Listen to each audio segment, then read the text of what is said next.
পেটুয়া বাহিনী, আপনি আপনার এই লাগামহীন ছাত্রদল এবং বিএনপির নেতা কর্মীদেরকে থামান। যদি আপনারা না থামান তাহলে এই মনে রাখবেন, যারা জালিম তাদের পরিণতি সবসময় অত্যন্ত ভয়াবহ হয়। জালিমের পরিণতি ভোগ করার জন্য আপনি প্রস্তুত থাকুন। পরিশেষে স্পষ্ট ভাষায় এটাই বলে দিতে চাই, দীর্ঘ সংগ্রামের পরে এই বাংলাদেশের 18 কোটি মানুষ শান্তি চেয়েছে। এই বাংলাদেশের 18 কোটি মানুষ অনেক স্যাক্রিফাইস করেছে, আর তারা স্যাক্রিফাইস করার মতো মানসিকতায় নাই। সুতরাং আপনি সাবধান হয়ে যান।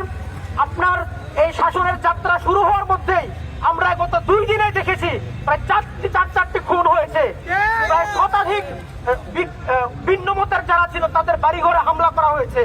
আমরা অত্যন্ত দুঃখের সাথে বলতেছি, যদি এই জিনিসগুলোকে পরিবর্তন না করেন তাহলে আপনি চূড়ান্ত পরিণতির জন্য প্রস্তুত থাকুন।